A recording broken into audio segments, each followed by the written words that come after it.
The morning was unusually still, as if even the air had agreed to pause in respect.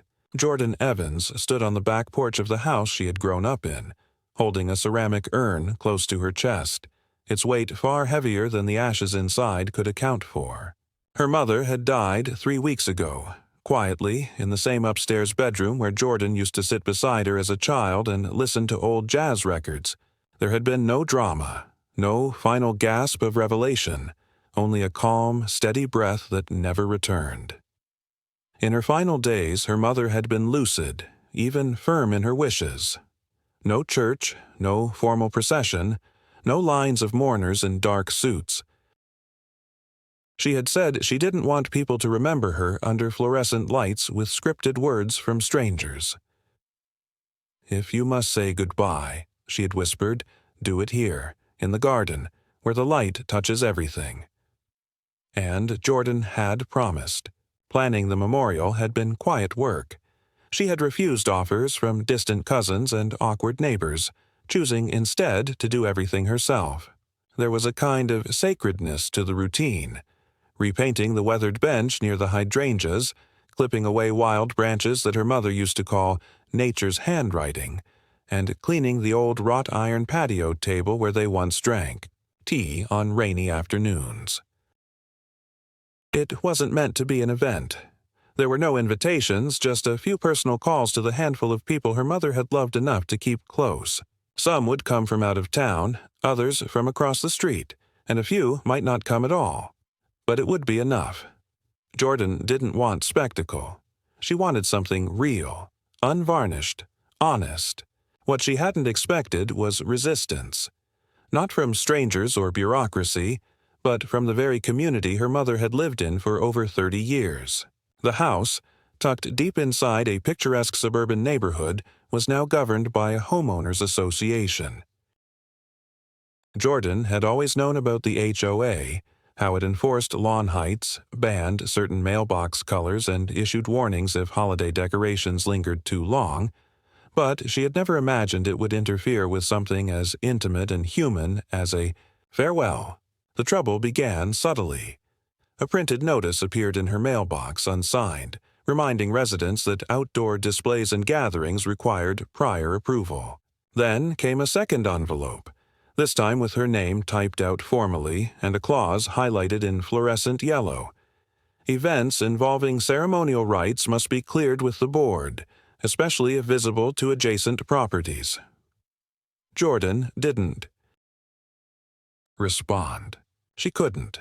It felt obscene, trying to explain to a committee that she wasn't hosting a party, that the folding chairs and flowers weren't for entertainment. But still, something in her tightened. She began to move more cautiously, placing potted plants where they couldn't be seen from the street, instructing guests to park 2 blocks away and walk through the back entrance.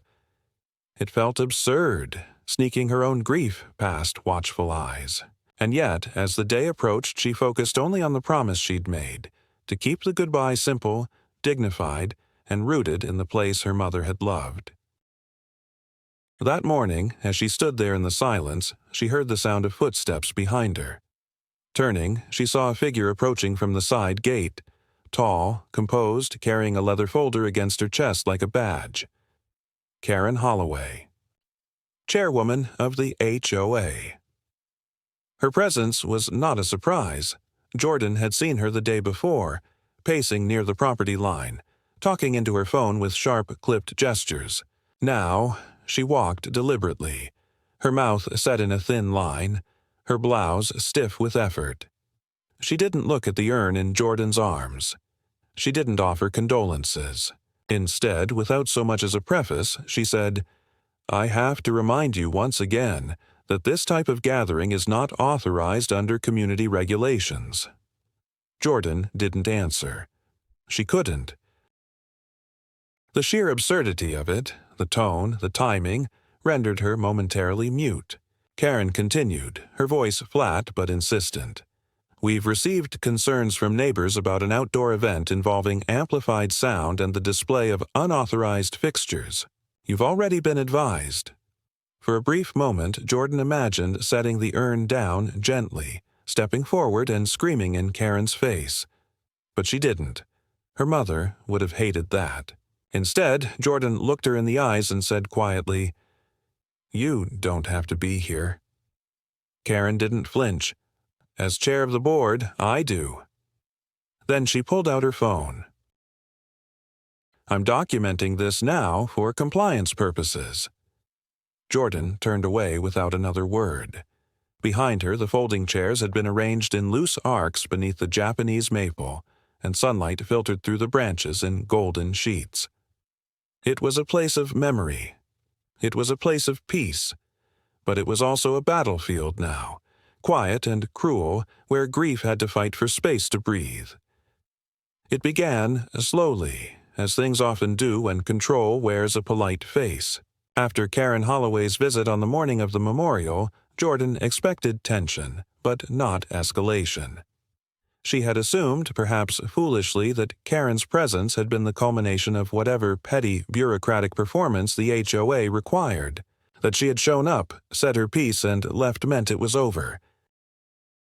But when Jordan walked out to the front yard that evening to retrieve a floral delivery, white gardenias sent by her late mother's former piano student, she saw 3 orange cones placed evenly along the curb outside her home, each marked with laminated HOA insignia. Attached to the nearest was a small printed sign, "Temporary Restriction Zone, Pending Investigation." There was no explanation, no contact information, only an implication. Her house had now become something under scrutiny, something that required caution tape and cones as if grief might spill into the street and stain the pavement. The next morning, just hours before the ceremony was set to begin, Jordan received a knock at the door. It wasn't a neighbor or a guest. It was a code enforcement officer in uniform, accompanied by a woman in plain clothes who introduced herself as a representative liaison from the HOA Legal Subcommittee.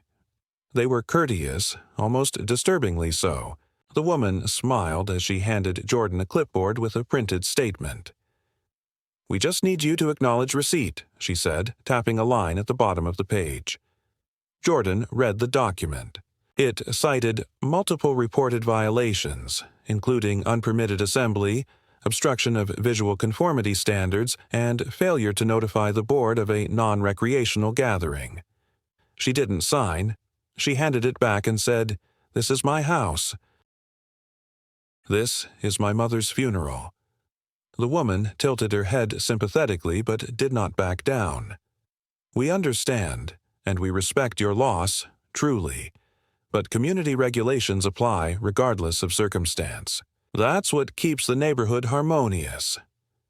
Then she smiled again, as if harmony were a product, and Jordan was refusing to subscribe. Jordan closed the door, locked it, and stood in the hallway, shaking. Not with rage, not yet, but with a slow-boiling disbelief. It wasn't just that they were interfering, it was the way they had made her mourning into a policy infraction, something abstract and procedural. Her guests began arriving shortly thereafter, quietly, respectfully, as she had asked. There was no loud music, no speeches with microphones, no decorations outside the fence. Just folding chairs in the backyard, and a makeshift altar beneath the tree where her mother used to sit with her tea and her thoughts. People hugged in silence. An elderly man who once taught with her mother at the local conservatory brought an old vinyl of Debussy and offered to play it on the porch stereo. Jordan agreed. It was soft, understated, exactly what her mother would have wanted. But then Karen returned. She did not come through the gate this time. She stood outside it, on the public sidewalk, dressed impeccably in a lavender blouse and heels far too sharp for suburban pavement. Her arms were crossed, her expression unreadable. At first, Jordan thought she was simply observing, watching like some bitter sentinel waiting to spot an infraction. But when 2 of the guests noticed her and whispered, Jordan realized something else was happening. Karen was on the phone. Her back was rigid, her hand clutching the phone tight against her ear, and her eyes scanned the backyard like a surveyor mapping points of trespass. Jordan walked to the gate. "Are you really doing this?" she asked, not raising her voice, not giving Karen the satisfaction of outrage. Karen blinked, then lowered the phone slightly. "There have been complaints," she said evenly, "about traffic congestion, unauthorized assembly, and the risk of emotional disruption to neighboring families." Jordan stared at her. "Emotional disruption," she repeated. "It's a funeral." "My mother lived here longer than you've been on the board." Karen didn't flinch. "Which makes her a valued former resident, but no one is exempt from maintaining community order." Before Jordan could respond, Karen lifted the phone again and spoke clearly. "Yes, we'll need assistance. There's a potential violation in progress at 314 West Hemlock. Residents are non-compliant and declining directives."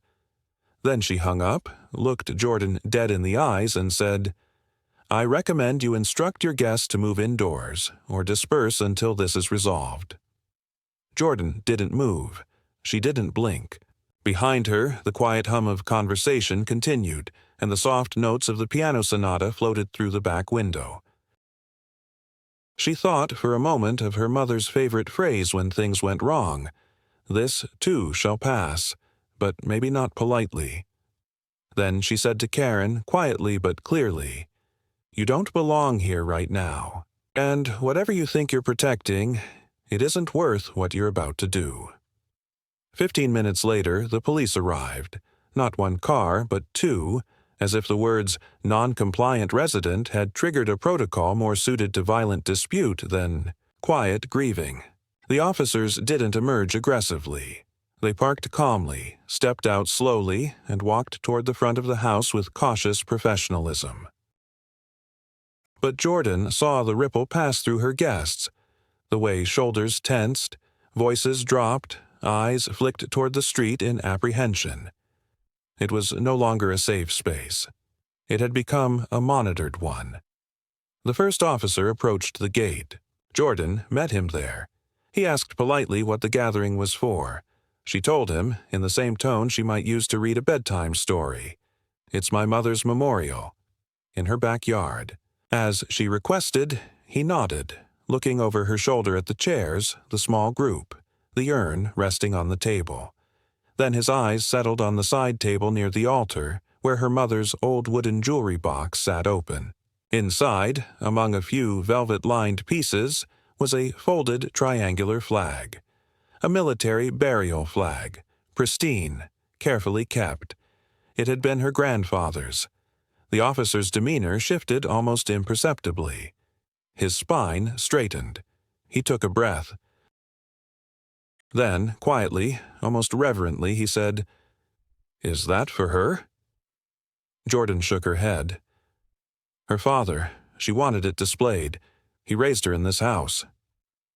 The officer nodded again. Then, to her surprise, he stepped back, removed his hat, and stood silently for a moment, eyes on the flag.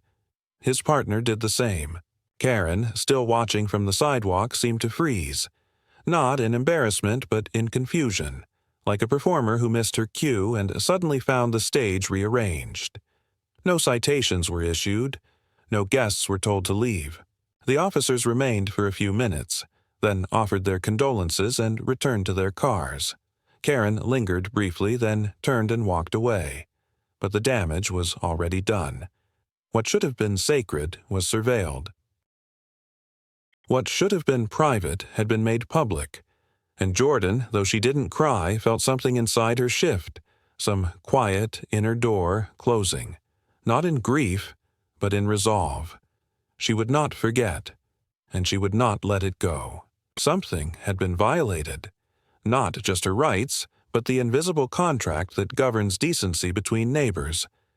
And if Karen Holloway thought she had won some small battle in the name of order, she had miscalculated.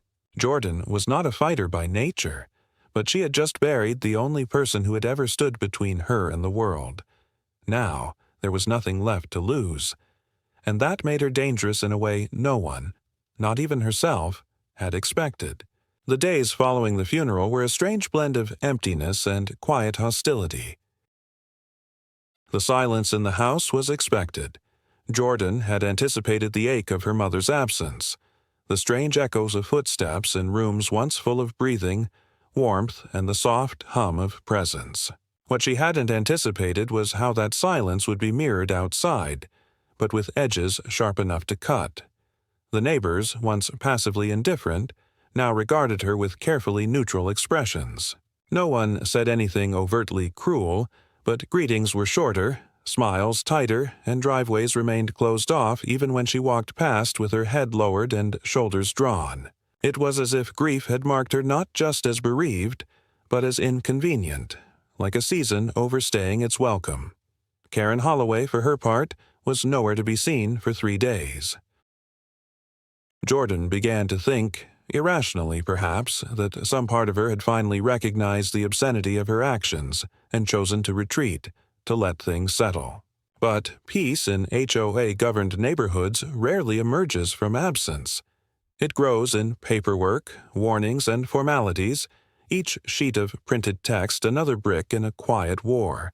On the 4th day, Jordan received a thick envelope in her mailbox with the HOA seal stamped in red on the upper corner.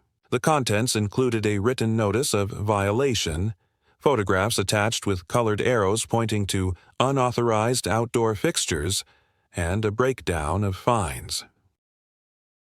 According to the board, she owed $1,175 for infractions ranging from unsanctioned ceremonial display to temporary structural modifications without visual review. She laughed bitterly and quietly when she read the final line. Failure to comply may result in further disciplinary action or referral to the Compliance Tribunal. Tribunal. The word lingered in her mind like a parody of justice, as though mourning her mother had summoned a council of faceless judges. What Jordan didn't know was that Karen had already begun her next move. A complaint had been filed not only with the HOA but forwarded to the Municipal Zoning Board. It alleged that Jordan had hosted an unpermitted event of significant emotional disruption, a term Jordan found out when a city official called to schedule a clarification meeting. It sounded like a routine check, but when the man on the phone mentioned the phrase pattern of non-compliance, she realized Karen wasn't satisfied with simply fining her. She wanted documentation. She wanted a trail. She wanted to frame Jordan not as a grieving daughter acting under exceptional circumstances, but as a problem homeowner, a destabilizing element in an otherwise orderly enclave. At first, Jordan tried to play by the rules. She scheduled the meeting. She brought photographs, the funeral program, even a copy of her mother's living will that included the request for a backyard memorial. The city official, a mild man with thinning hair and a laptop he refused to look away from, nodded along and took notes, but at no point did he express any sympathy or even recognition of the absurdity. His final words echoed with robotic detachment. The board reserves the right to pursue enforcement action if violations persist, regardless of mitigating circumstances. Jordan left the office with the sensation of sinking into something deeper than she could define. It wasn't just bureaucracy. It was a culture of control, one that didn't know how to make exceptions without breaking its illusion of fairness. That illusion cracked further when the HOA issued a second notice, this time for lingering commemorative structures. Jordan stared at the paper, bewildered. She had removed the chairs. The flowers were gone. The stereo unplugged. All that remained was a single ceramic wind chime her mother had hung years ago. A simple, sun-faded piece with a quote etched into its side. "Let the wind carry what we cannot." She didn't even know it was still there until she went outside and found it gently swaying from the old wooden arch. The violation cited it as unauthorized installation with thematic deviation from community standards. The phrase was so ridiculous it nearly stunned her into laughter, but instead, her stomach clenched and her hands began to shake. It wasn't about the chime. It wasn't even about the rules. It was about something deeper. Erasure. Karen and her circle weren't content with punishing Jordan for the funeral. They wanted to wipe it clean from the visual memory of the neighborhood as if it had never happened. Jordan decided not to take the bait. She left the chime up. Let them come, she thought. Let them bring their warnings, their laminated policies, their staged politeness wrapped around a blade. But deep down, she knew this wasn't over. She began to notice other signs. One morning, she came outside to find her trash bins tipped over, their contents spilled into the street. A coincidence, perhaps. A raccoon, maybe. But the lids had been placed neatly on the sidewalk, too neatly. Another day, she discovered her mailbox unlatched, her mail scattered and damp, despite the fact that there had been no wind. She filed a report, but the post office could offer nothing but a shrug. Could have been kids, they said. It happens. It was on the 8th day that she received the most telling message. Not on paper, not from the HOA, but in the form of silence. The wind chime was gone. Not broken, not smashed. Simply gone. The hook, where it had hung, was still in place, swinging slightly in the breeze. No note, no evidence, just absence. It felt worse than vandalism. It was surgical. Clean. Deliberate. Like someone had come not to make a mess, but to erase her. Jordan stood beneath the archway that afternoon, looking up at the empty hook, and something hardened inside her. Not rage, not yet, but something close to resolve. She walked back inside, opened her mother's old desk drawer, and took out a manila envelope where she had kept copies of every interaction since the funeral. Emails, violation notices, photographs of Karen outside the gate.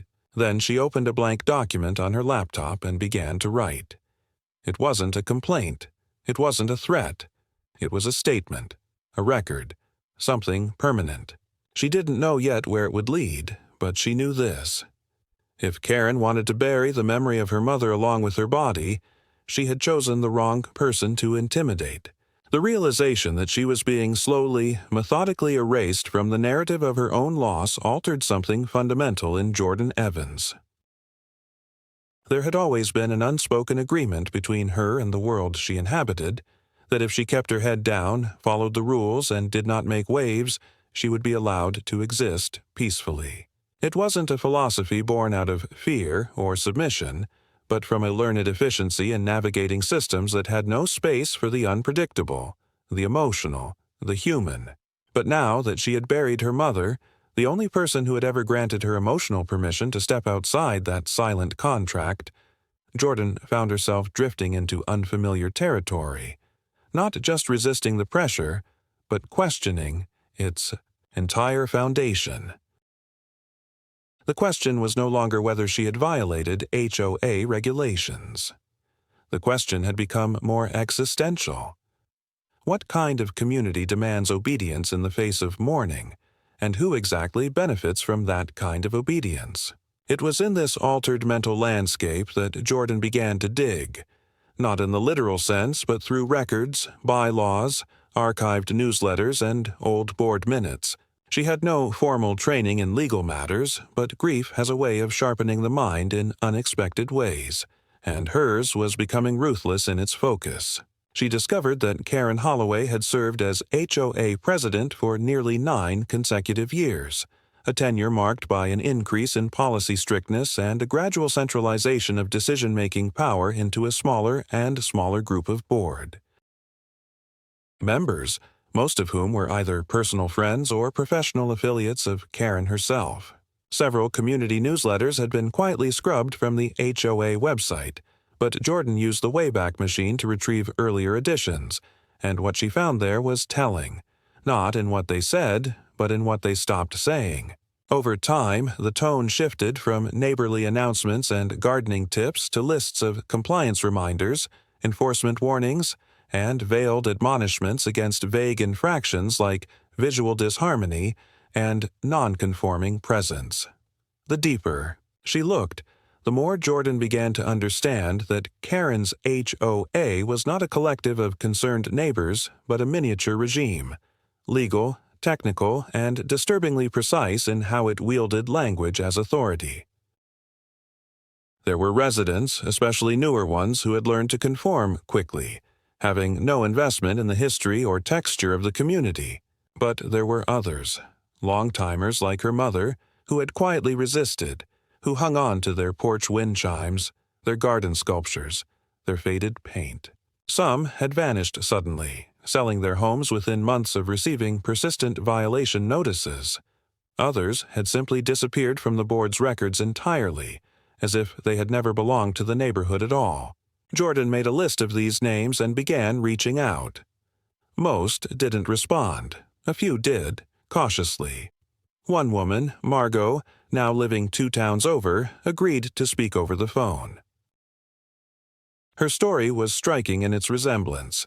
Minor violations turning into endless harassment, sudden enforcement of rules never previously applied, public shaming at board meetings, and the final straw, a letter implying her presence was no longer in the best interest of community cohesion.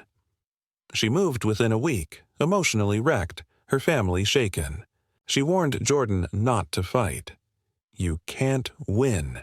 They don't work like people. They work like structure. But Jordan was already too deep to walk away. Her mother had left her more than a house. She had left her a memory that demanded space, presence, visibility. To allow Karen and the HOA to erase that would be to accept that mourning must be made invisible for the comfort of others. Jordan began documenting everything with obsessive precision. Timestamps of mailbox tampering, photographs of cones moved and replaced, transcriptions of every call with board members and city officials. But she didn't post about it. She didn't film herself. She didn't contact the media. This wasn't performance. It was accumulation. One night, while scanning through HOA bylaws again, she noticed an annotation. Section 14.3 allowed residents to challenge the application of policy on historical grounds, but only if they could provide evidence that the property had previously been used for similar functions without enforcement. It was a long shot, but it gave her an idea. In the attic, among dust-covered boxes and photo albums that smelled of cedar and mildew, Jordan found what she didn't realize she had been searching for: a manila envelope labeled Recital 1993. Inside were photographs, dozens of them, from a backyard concert her mother had hosted for her music students over 30 years ago. Folding chairs, sheet music, a portable piano set beneath the same maple tree where the funeral had been held. Some images even showed neighbors from the current board seated happily in the audience. There were flyers, too, announcing an evening of music in the garden, with the same address printed at the bottom. Jordan sat on the floor of the attic for hours, her legs numb, the air dry and heavy with insulation dust, and realized that what Karen was trying to destroy wasn't just Jordan's memory. It was continuity, the right of the house to hold space for life's most meaningful transitions. With these materials, Jordan submitted a formal appeal under Clause 14.3. She included copies of the photographs, affidavits from former students who remembered the recital, and a statement asserting that the property had long served a community function, with precedent clearly established and celebrated. She sent the appeal to every member of the board individually, including one person she had never spoken to: Liam, a recently appointed treasurer with a background in accounting. He was younger than the others and had never made eye contact with her during meetings. To her surprise, he responded within hours, not formally, but with a brief message. "I've seen the records. This never should have gone this far." That was the turning point. The next HOA meeting, Jordan arrived early. The chairs were arranged in a stiff, circular formation in the local community center, and the atmosphere was tense. Karen entered late, as always, heels echoing on the tiled floor, her folder tucked under her arm like a shield. But this time, something was different. There were whispers, subtle nods between other board members. When the time came for open remarks, Jordan stood up, not with a speech, but with the envelope. She didn't look at Karen as she passed out the photographs, the flyers, the notarized statements. She simply said, "You've cited your authority based on policy. I'm here to remind you that history also lives in this neighborhood, and some of us still believe in honoring it." The room was silent for a long time. Then Liam spoke. "I move that the violations be dismissed and the fines rescinded. There is historical precedent and insufficient justification for punitive action." A murmur followed. Karen tried to interject, but the momentum had shifted. The vote was called. It wasn't unanimous, but it didn't need to be. Jordan left the meeting with no expression. She didn't smile. She didn't cry. She simply walked home beneath a pale moon, the cool air brushing against her face like a benediction. The wind chime was still gone. The grass had grown a little too long, but for the first time in weeks she didn't feel watched. She felt seen. The vote should have marked an end, or at the very least a pause. But what Jordan didn't yet understand was that authority, once bruised in public, rarely retreats with grace. Karen Holloway had lost control of the narrative. Her hold on the board weakened, her warnings overruled. Her symbolic dominance cracked in front of an audience of residents who had grown used to compliance without question. And while Jordan had walked away from the meeting with the quiet dignity of someone who had defended truth with facts and won, Karen had walked away humiliated, her authority undermined in a room she had curated, in front of people she had long regarded as extensions of her will. For women like Karen, power was not about winning. It was about being unchallenged. And when that illusion collapsed, something colder and more personal took its place. She no longer saw Jordan as a problem to be managed through regulations. She saw her as a threat that had to be silenced. It started again the next week, not with formal violations but with ambient interference, the kind of bureaucratic static designed not to provoke outrage but to exhaust. A notification appeared on Jordan's doorstep from the HOA maintenance coordinator, informing her that her mailbox design had been flagged for inconsistency with neighborhood visual cohesion. It was the same mailbox that had been there for 15 years. Then came an email from the waste management liaison, requesting proof that her trash bins had been stored within designated time windows, accompanied by a blurry, time-stamped photo showing one of her bins angled slightly beyond the edge of the driveway. Days later, an anonymous complaint was filed to animal control about a dog barking late into the night. Jordan didn't own a dog. These weren't violations of policy. They were assertions of presence, reminders that while Karen might have lost a procedural battle, the game of pressure could be played indefinitely. At first, Jordan tried to ignore it.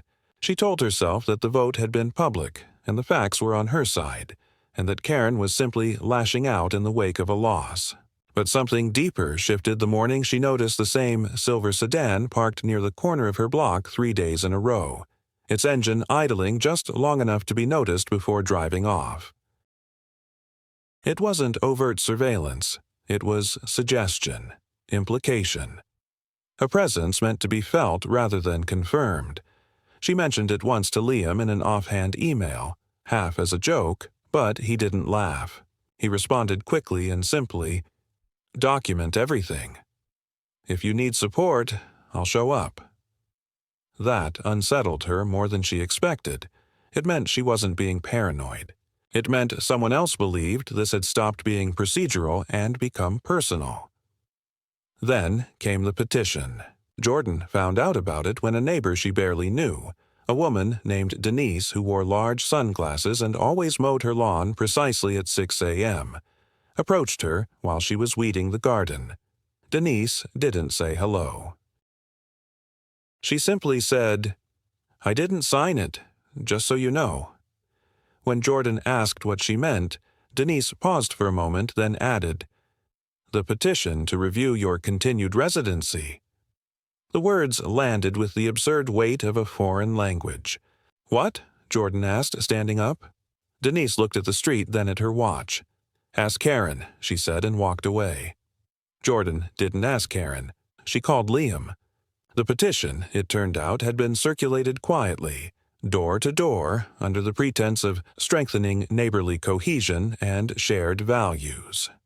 Its actual language requested that the board consider whether Jordan's ongoing confrontational posture, non-conforming presence, and public disregard for communal governance warranted a review under Clause 6.4 of the HOA bylaws, which, while rarely invoked, allowed the board to evaluate persistent conflicts that threaten residential harmony.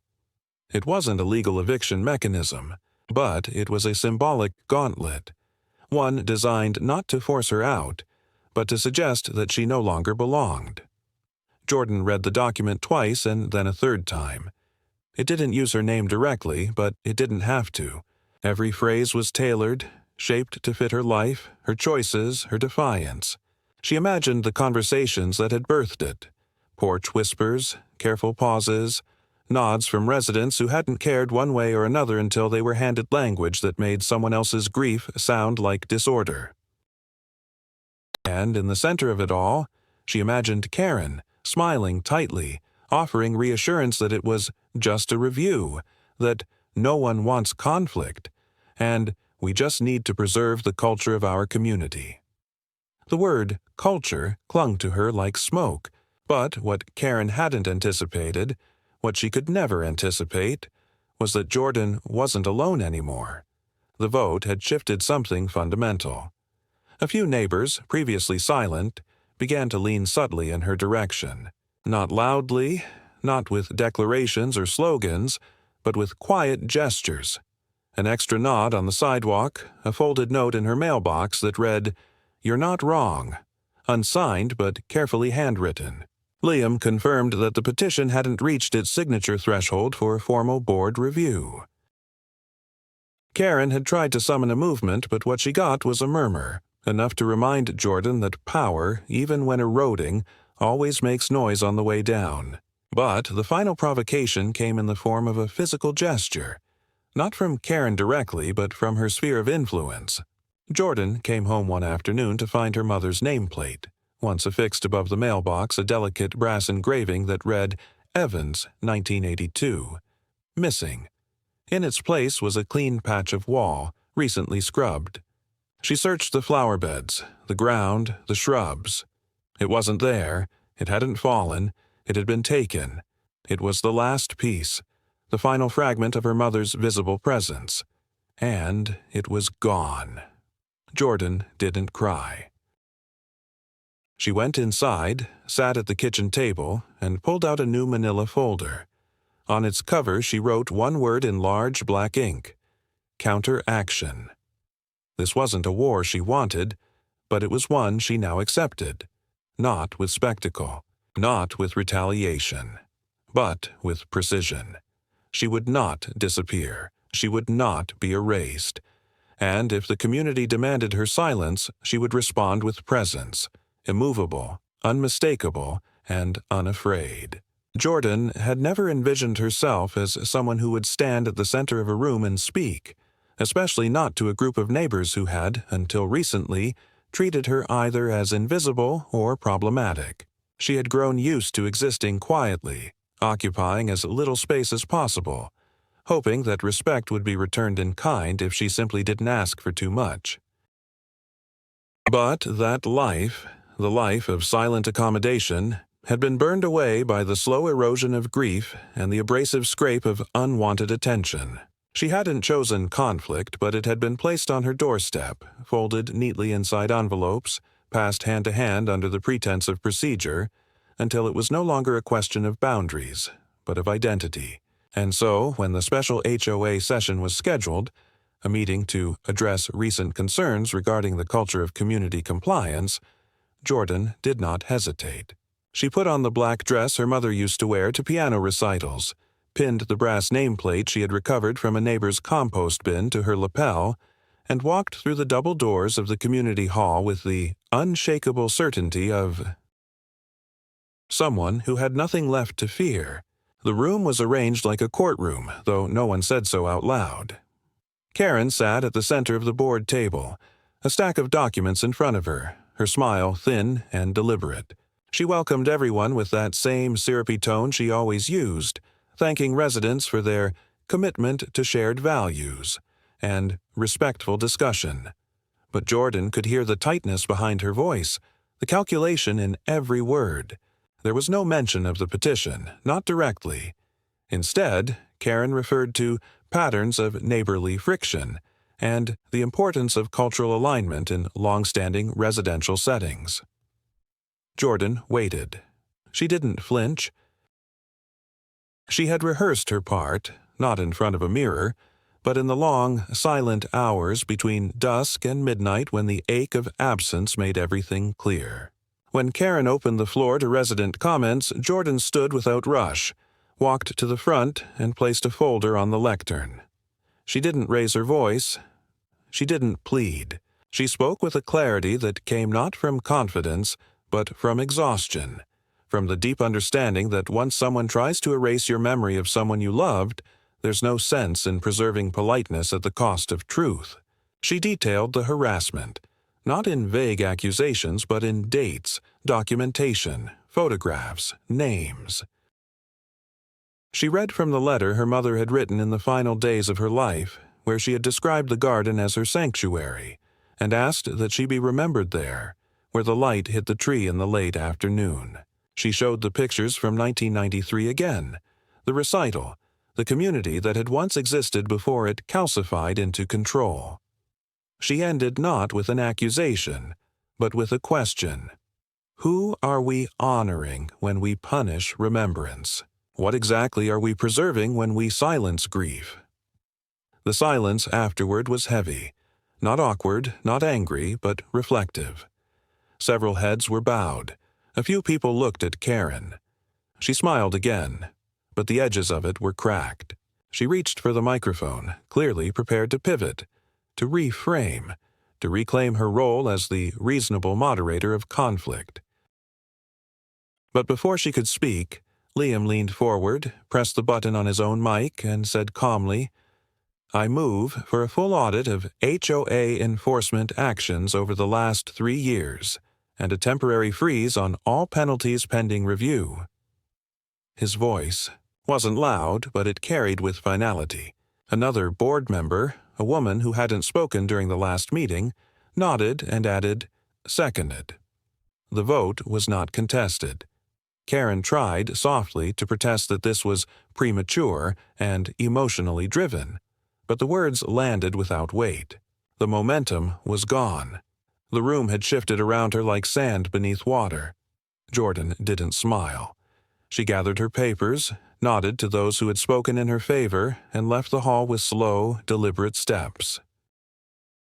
Outside, the wind picked up slightly, rustling the leaves in the maple trees, and for the first time in weeks, Jordan let herself stop moving, let the stillness wrap around her without fear that it would be broken by intrusion. She had not won everything. Her mother was still gone. The chime was still missing. The marks of violation had left their quiet bruises on the walls of the house, the routines of her days. But she had drawn a line, and she had been heard. And in that moment, it was enough. In the weeks that followed, the atmosphere of the neighborhood shifted in subtle but undeniable ways, as if the balance of weight had been recalibrated. The letters in Jordan's mailbox stopped arriving. The anonymous complaints vanished, and the cones that had once marked her curb as a zone of suspicion were quietly returned to the storage shed behind the HOA office.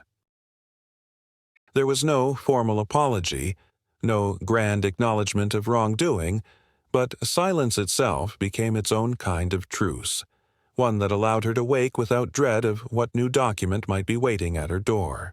Karen was still there, still walking her precise loops around the neighborhood in her immaculate blouses, but she no longer stopped in front of Jordan's house, no longer tried to meet her eyes, and the distance between them carried a weight heavier than confrontation. Jordan noticed that more neighbors began to nod as she passed, hesitant but genuine, as if each of them had waited to see who would speak first before remembering how to make their humanity visible again. One Saturday, Jordan stood in the garden beneath the maple tree, watching the way the sunlight broke across the branches, and she decided to replace what had been taken. She drove to a small artisan market on the edge of the town and found a ceramic wind chime, handmade and imperfect, etched with a design of waves and leaves.